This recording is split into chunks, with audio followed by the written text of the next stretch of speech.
ଆଫଗାନିସ୍ତାନରେ ତାଲିବାନ ସରକାରଙ୍କ ବୈଦେଶିକ ମନ୍ତ୍ରୀ ଆମିର ଖାନ ମୁତ୍ତାକି ଭାରତ ଗସ୍ତରେ ଆସୁଛନ୍ତି। ସେ ଶୁକ୍ରବାର ବୈଦେଶିକ ମନ୍ତ୍ରୀ ଏସ୍ ଜୟଶଙ୍କରଙ୍କ ସହ ମଧ୍ୟ ସାକ୍ଷାତ କରିବେ। ତଥାପି ଏହାର ଠିକ୍ ପୂର୍ବରୁ ତାଲିବାନ ଖୋଲାଖୋଲି ଭାବରେ ଏକ ପ୍ରମୁଖ ଦାବି କରିଛି।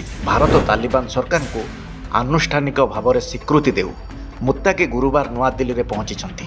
ଏହି ଗସ୍ତ ଦୁଇ ଦେଶ ମଧ୍ୟରେ ଆର୍ଥିକ ଏବଂ ଲୋକ ଜନସମ୍ପର୍କକୁ ବୃଦ୍ଧି କରିବ ବୋଲି ଆଶା କରାଯାଉଛି। ଯଦିଓ ଭାରତ ଏପର୍ଯ୍ୟନ୍ତ ଆନୁଷ୍ଠାନିକ ଭାବରେ କାବୁଲ ଶାସନକୁ ସ୍ୱୀକୃତି ଦେଇନାହିଁ।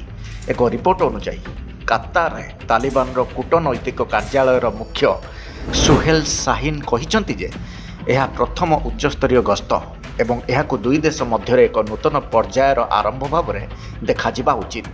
ଶାହିନ ସ୍ପଷ୍ଟ ଭାବରେ କହିଛନ୍ତି ଯେ ଏହା ଏବେ ଉଭୟ ସରକାର ଦ୍ୱିପାକ୍ଷିକ ସ୍ତରକୁ ଉଚ୍ଚ କରିବା ଉଚିତ ଏବଂ ବିଭିନ୍ନ କ୍ଷେତ୍ରରେ ସହଯୋଗ ପାଇଁ ପଥ ଖୋଲିବା ପାଇଁ ଇସଲାମିକ୍ ଏମିରେଟ୍ସ ଅଫ୍ ଆଫଗାନିସ୍ତାନକୁ ସ୍ୱୀକୃତି ଦେବା ଉଚିତ।